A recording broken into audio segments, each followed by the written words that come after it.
Hello everyone. It's Songwriters Camp day. It's Wednesday. Today we're talking to Faouzia.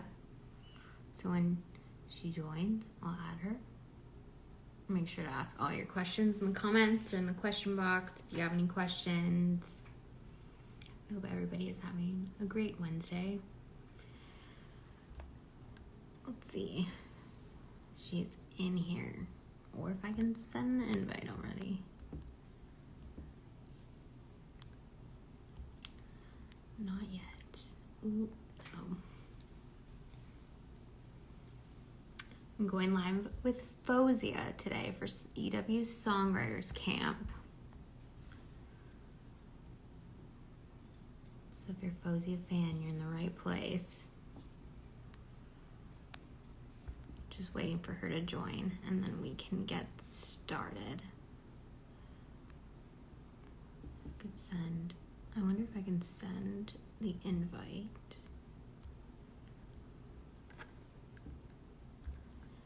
No, not yet. Patiently waiting.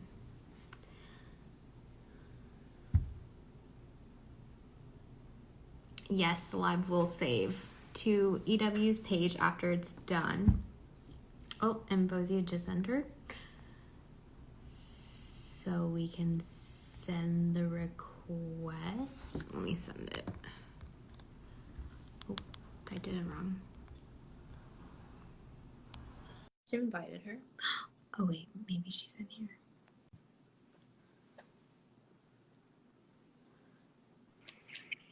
Hi. Hi. How are you? I'm great. How are you? I'm good, thank you. Can you hear me all right? Yes, perfect. Awesome.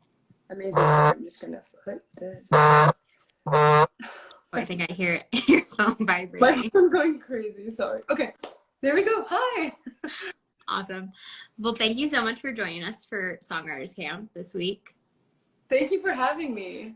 Of course. And so to kick off Songwriters Camp, we always start with, how did you get your start in songwriting? I've always loved writing, whether it was stories or poems, or short stories or anything. And I've been doing that since I was like 5 years old. And I was also writing songs when I was 5 too. And ever since then, I've just been at it. And then as I grew older and kept practicing and practicing, I got better at songwriting because it was not good at first. And do you remember those early songs that you wrote? Yeah, I actually do. And my mom actually has a few of those songs saved in her drawer. Oh, wow. That's amazing. Do you ever like look back on them and just reminisce? I do. I just think like I always look back on these songs and just see the evolution, but like obviously in time you don't see that until you like compare it, and it's just so crazy to see the jump in like style of writing, vocabulary, and everything. It's so crazy. How do you think your style has changed over the course of your entire career? One main thing that I noticed is that I used to be a lot more poetic in my songwriting, and now it's a lot more conversational. And I'd say that's probably the biggest jump. And how did you think that that came to be? I think just like wanting to switch things up and try something new, and I ended up really liking the conversational aspect of things. And I'm probably gonna switch back to like very poetic one day, but yeah. And does it change when you like are picking people to write with per se, or like producers to work with and that kind of thing? Not really. I feel like I play a really big role in the lyrics and the melodies, and so it doesn't like whoever's in the room, it just kind of will affect the vibe of the song, but not necessarily the lyrics. But sometimes whenever I'm working with other writers, obviously there's two different minds working on a song, and so that can definitely just like spark new ideas. But at the end of the day, they're always like, so what do you want to do? Like, where is this gonna go? And to jump into your newest EP, it just came out in May, right? So how has been the reaction with that so far? Oh my gosh, it's been such an amazing reaction, and everyone has just shown so much love and support. And even before that, There has been so much love and support from everyone, and I just came back from my European leg of the tour, so singing those songs live in front of everyone and with everyone has just been so, like, so mind-blowing. When did you start writing this EP? Um, Technically, a few years ago, there are some songs on there that have been released years ago, and then some brand new ones. And it's just been so, like, it's been such a journey. And even one of the songs, like Solie, was written a few weeks before the EP came out, or the project came out, sorry. So yeah, it's just like a wide range of time. And do you see, like, even though those songs were made years before, that they still vibe with the rest of the album very well?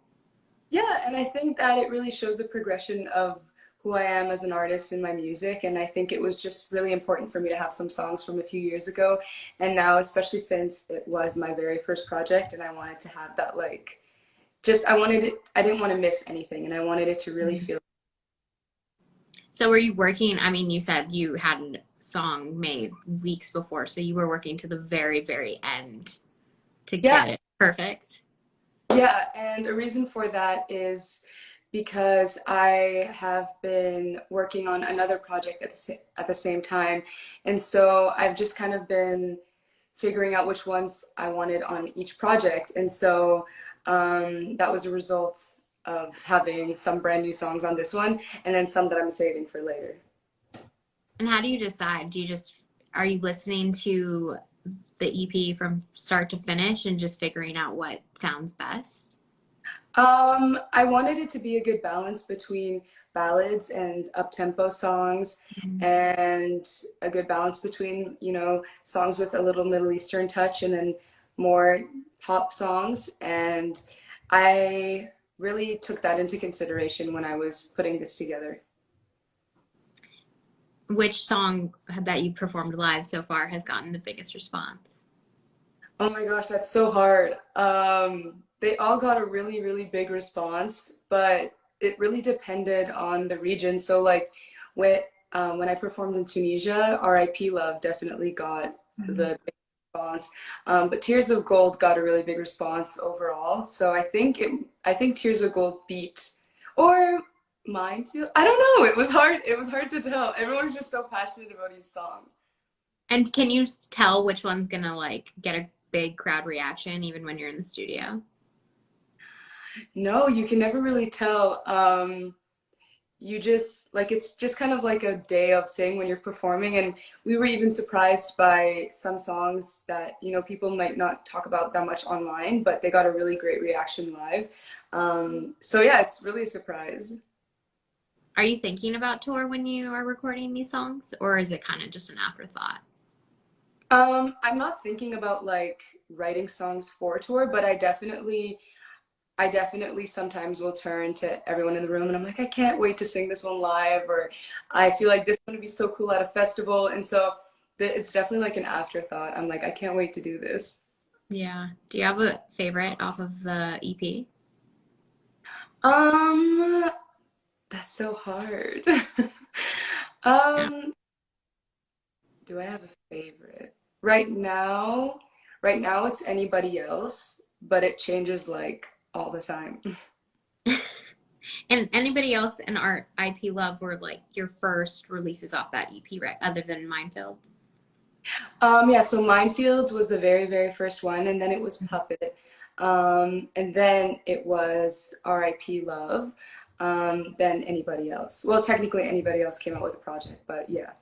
Yeah. But what was the idea behind releasing those first few instead of just the EP as a whole?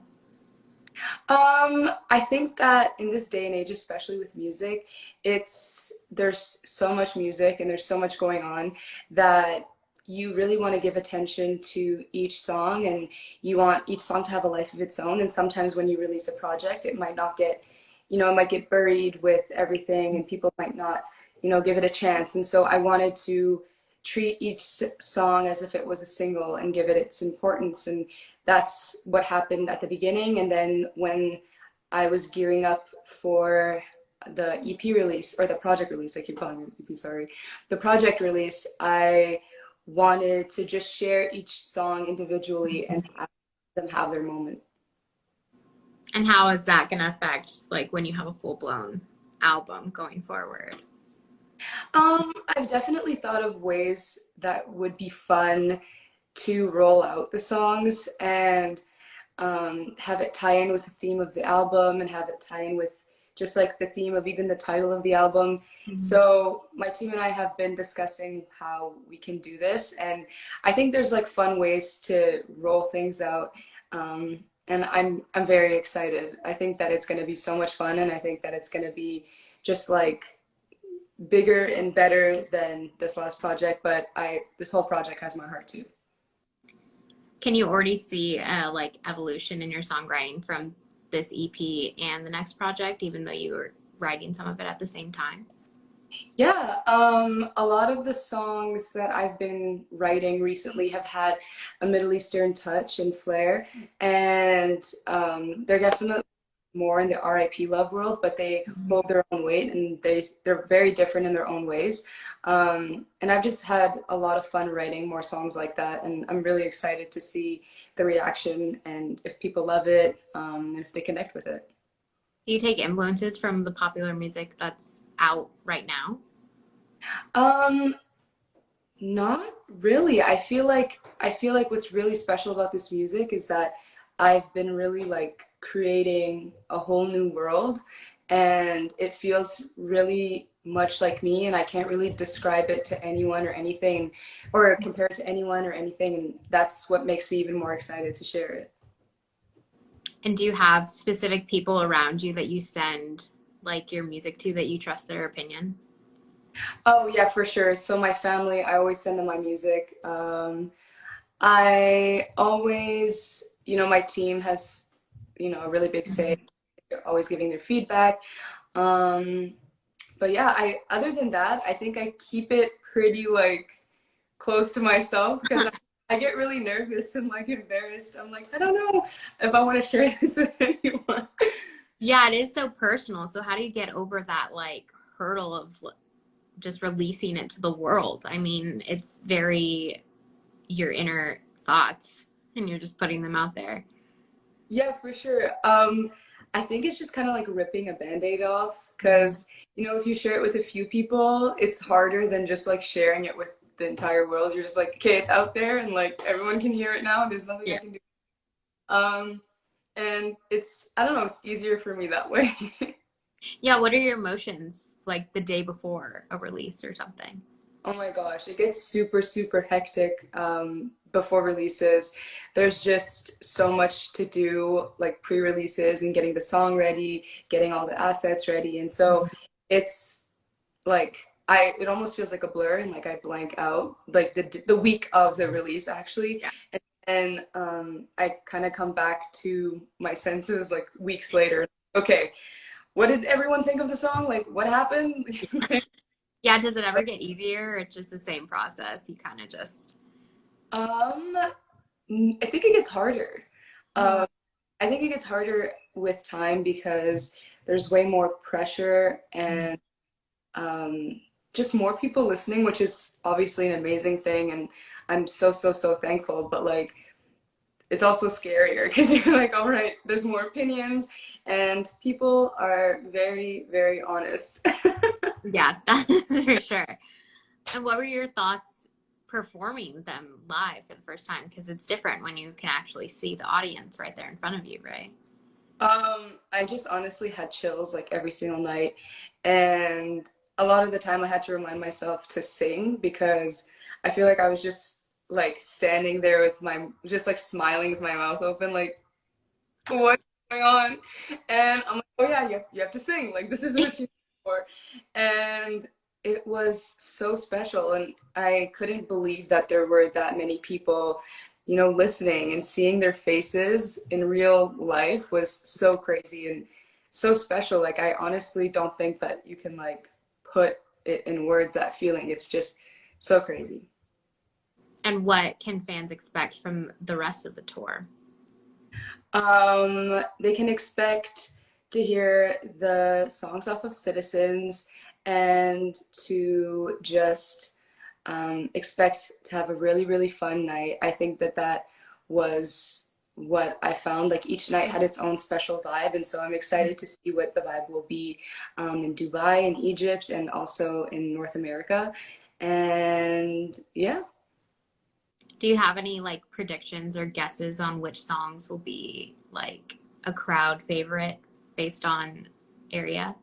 I feel like in North America, it might honestly be Minefields and Tears of Gold. Um, and I think in Dubai and Egypt, it'll probably be like Tears of Gold and R.I.P. Love and Minefields too. Um, but yeah, I think those are the top two, three. Yeah. And Minefields is a beautiful song. We premiered your behind the scenes of your music video shoot for that on EW's Instagram stories, and it was amazing. So how was that being with John Legend on a piano in a field? Yeah, honestly, describing that video just sounds like you're making something up because we were literally floating on water with a, what literally sounds like a fever dream. Seriously. No, literally. Um, but it was such a dream come true. Like he's so talented and he's so kind. We got to talk about Morocco because him and his family love Morocco and they love Moroccan food. So that was super, super cool that we could connect on that level. And the whole video itself was so much fun to make. It was the first time that I had done anything like that. And I like just thinking back on it, I still can't believe that that happened. And to have that song have such a great connection with the public and for it to kind of have its own life in different parts of the world. Like whenever it would be done in one part of the world, it kind of moved over to another one. So it was cool to see it move around like that. And yeah, like it's like the song that just keeps on living on, and I can't wait to see where it goes next. Yeah, you mentioned that it was almost like a fever dream. So was that your idea to put that together, that music video? Yeah, so we kind of all decided as a team that we really wanted a music video for the song because we all felt like it was super special. And initially, like we like it kind of went through stages. So always oversee the treatments for music videos, or I'll even sometimes write them myself. And so this one, it was really fun to read through all the treatments that directors had sent. And this one I thought was really beautiful and just I just knew that with this treatment, it was gonna let the song shine, but have something really stunning visually. And I was very excited about it. And do you take those visuals too, like when you're making music videos, and do you move them into your live performance? Or do you come from scratch?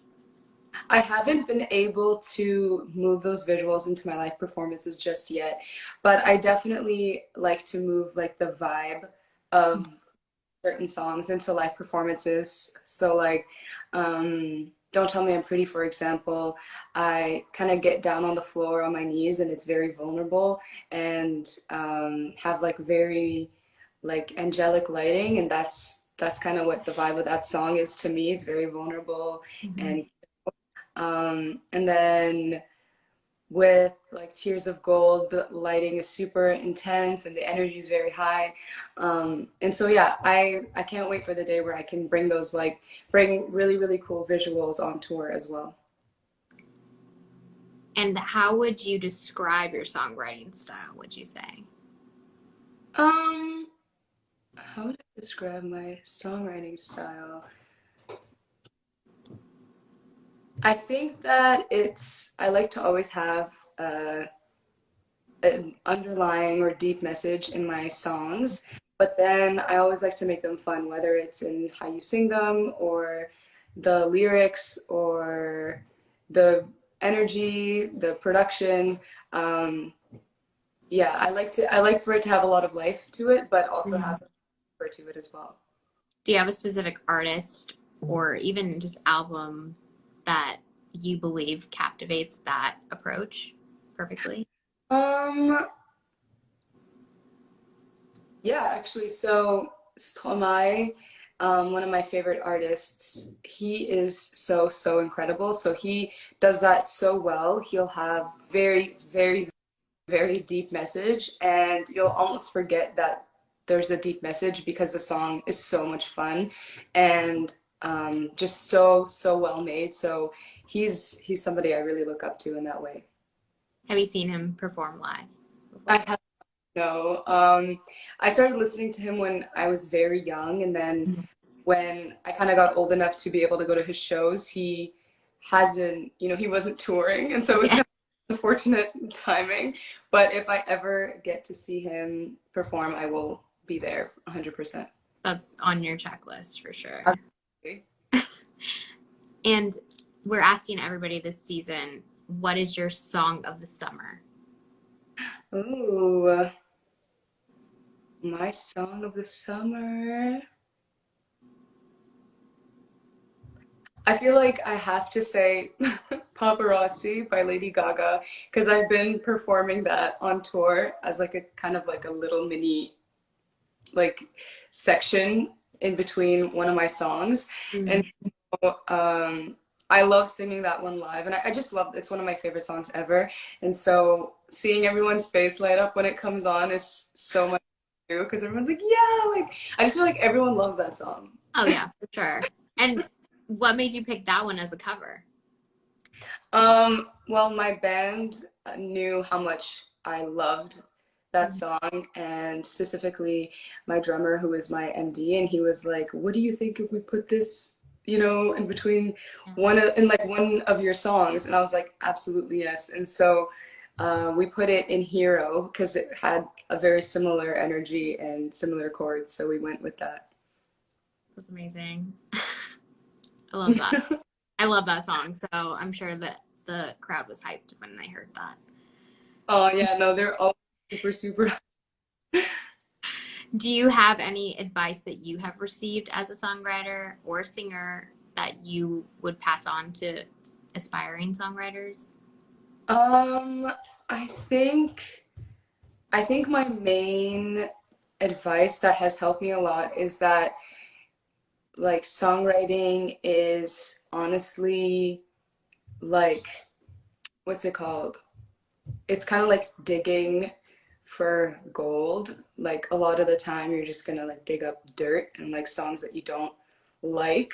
And then like right when you least expect it, you're gonna find like you're gonna write a song that you didn't even know you could write or love this much. And another thing that has really helped me is that whenever you think that you've written your favorite song, you'll write a song you love 100 times more. So that keeps it really fun and keeps you on your toes. Because whenever I write something, I'm like, I'm never gonna write something I like more than this or that's better than this. And then I always do. I always write something I like more. So that really keeps me going too. Have there been songs, I'm assuming, that did not make the cut and will never see the light of day? Yes, there's hundreds of songs that unfortunately will never see the light of day. Like even more unfortunate for my family because they've heard them and they're like, so when's this one coming out? I'm like, never. And then they'll be like, what? I'm like, yeah, just put that one on the shelf. It's never gonna come out. And it makes me sad, but as time goes on, especially, I'm like, this doesn't even fit on this project anymore. But you never know. Like sometimes I feel like artists will dig up a song from 4 years ago or something, and it'll fit on their future project. So who knows? Yeah, has that happened to you yet? I mean, anybody else actually kind of we weren't planning on it being on this project on Citizens, and then one night we were just all sitting and we're like, remember that song? Like we love that song. And I was like, yeah, I love that song. Like why are we not doing something with that? And then that song came back to life, but it just was not a thing until like a few months before the project. That's amazing. And what was the easiest song, would you say, that was on this to make on this project? Oh, the easiest? I honestly,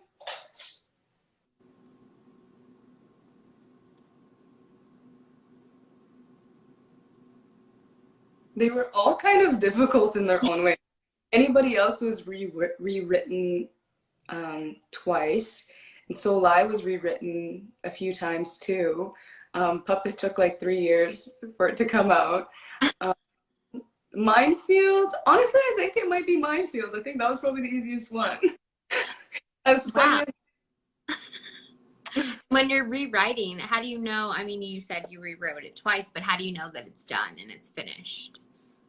you just kind of have like a gut feeling. You're like, this is so special, and there's nothing to change. And if we change it, then we would be regressing, and it would be worse. And do you ever like hear it when it's out and think, oh, I could have changed that. I could have tweaked this. No, I haven't yet. But um, sometimes I'll read lyrics that people think I said, and I'm like, why is that kind of better? Oh man. Do you have a favorite lyric though that you've written over the years? Like, Um, oh, that was a good one. I think that the chorus of Anybody Else is really fun and very clever because it's very much like we reuse the word anybody else multiple times, and each time it has a different meaning. And I just think that that was really, really fun to write. Amazing. And well, thank you so much for Thank spending these last 30 minutes with me talking songwriting things. Oh, thank you so much for having me, and I had so much fun. Of course. And lastly, is there anything you'd like to say to your fans in the comments or watching right now? Of course, I would love to say that I love you so much. A lot of you I saw when I was on tour, so hello again. And I just want to say thank you for all of your support. I love you, and I can't wait to share more music with you, and this is only the beginning. Yes. And go see her on tour. You're Yeah. currently on tour. A lot of stops to come. So thank you so much again, and have a great rest of your day. Thank you. Bye.